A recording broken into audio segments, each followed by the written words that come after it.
I don't know why this woman got this camera in my face. I did enough work covering her butt. So here you see me using a fan brush. The color that we have on the palette is basically mud. We use some phthalo blue, some sap green, and a little bright red just to create this tone.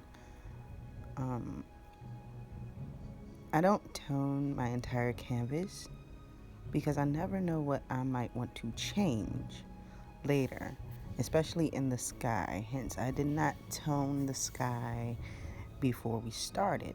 But for the landscape that will be surrounding the water, of course, you have to have water. Not really. I have some paintings. I have a lot of paintings without water.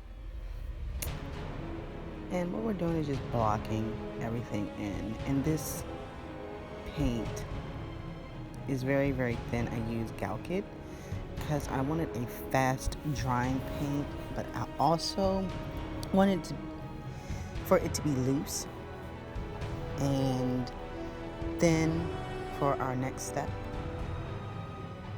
And that is our next step, our handy dandy paper towel. What if I told you I am hiding underneath a blanket to make sure that you get the premium sound because I'm cheap and I'm not buying any equipment? Oh well.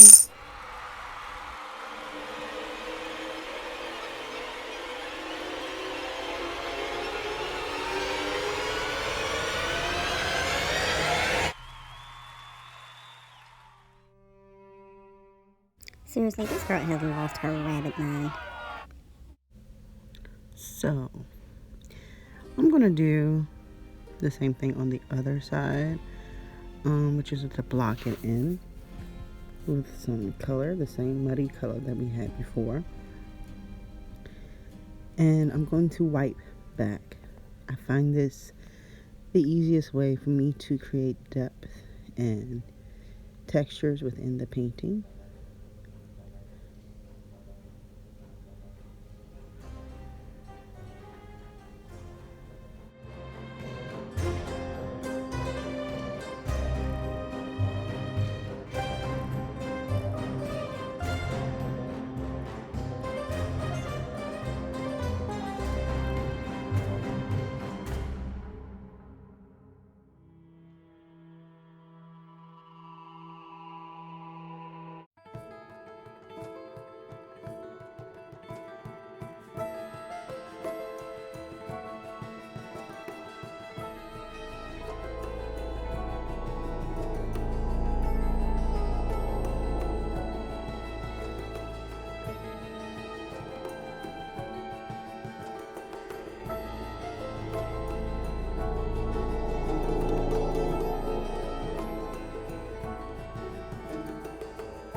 If you notice, I'm taking my time wiping back because I don't know exactly where I want to go with this because nothing was really sketched. It is what it is, it's art. So while I'm wiping back slowly, even though the time lapse is fast. I'm wiping back slowly to see where I want to go, what can I create, what can I see. And as you can see, I can see a crooked little pathway or ridge up there, whatever you want it to be. It's art.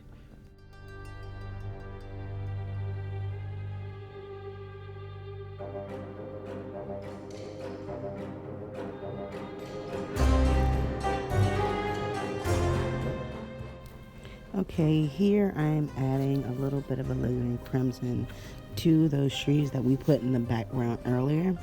And the reason I'm doing that is to emphasize the fact that this is sunset and there is light everywhere. There's multiple sources of light. And I really, really wanted to hit that setting sunlight off those trees. and later on I reflected in the pathways. This is my art. You ain't gotta like it. It's not supposed to be realism. This is something that I thought of, and this is what I wanted to convey. And you can convey whatever you want when you paint. So this is my creation. And as you see, I'm going into the pathways with some of those same basic colors that we used in the sky and the water. And it helps blend the painting together. When you use a lot of different colors, it can throw off a painting, like that doesn't belong there, that doesn't belong there. And I didn't believe it until I decided to try it one day. Let's see if we can incorporate more colors from the sky into the ground, into the water.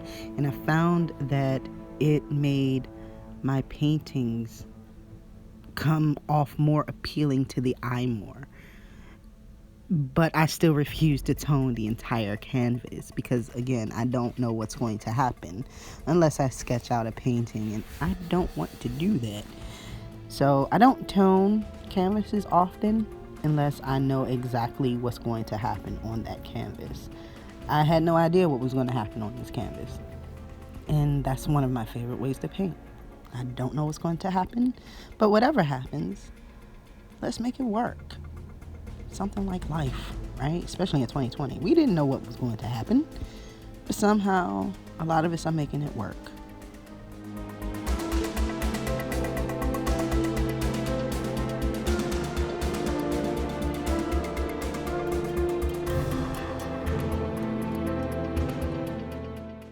Now, you saw me put in a dingy black, alizarin crimson and black mixed together, more black than alizarin crimson.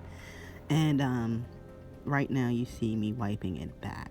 Again, you're seeing me go back into that pathway and wiping it back. I find that this helps as I layer on to not have too many layers of paint in a certain area. And also it helps the blending process, and it also helps me to see what type of effects do I really want to give to the audience. And as you can see from this view, it gives you a nice shadowy and interesting texture on those ridges. I'm adding some highlights to the trees in the background. Not much, it's just a little bit of that mud color mixed with a little bit of titanium white. I wanted to keep this painting, as far as what you see going on right now, kind of dull and in the background, because this is the background. What will be given into the foreground later, from what I'm thinking of at this particular moment. I might not do it, but it will take most of your attention, and that's what I want. And I don't want a busy background that takes away from the main object that I really want you to see. And right now, on the bottom of that ridge, I am adding a little bit of some sap green and bright red mixed together to make a nice little dingy brown. And also I am adding some reflections. As you see, I'm not going to go through the painstaking measurements and detailed brush to make some reflections. That's not happening. So what I'm doing is basically following the general shapes from what I put up there before and putting it down into the water, because honestly, when we come down to the water, it really won't matter because the water is constantly moving. Again, I'm adding some more shadows, kind of dull down those bright colors because it is the ground. Also, to add some texture to the ground, because this is a rocky pathway or ridge.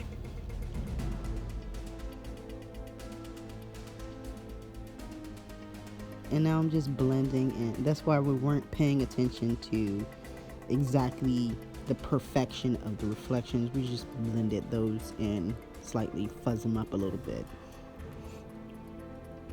If later I should happen to want to go back in, which I won't, because 9 times out of 10 I am going to cover the water with more water. I know, right? Yeah, that is just the base. That's literally me toning the canvas of the color of water I want. It's our underpainting. So you could say technically I do tone the canvas, I just don't tone it all one color.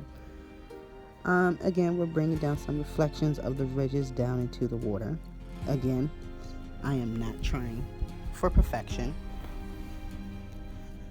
I just want the general idea for you to get, because like I said, I'm going to be painting water over top of the water.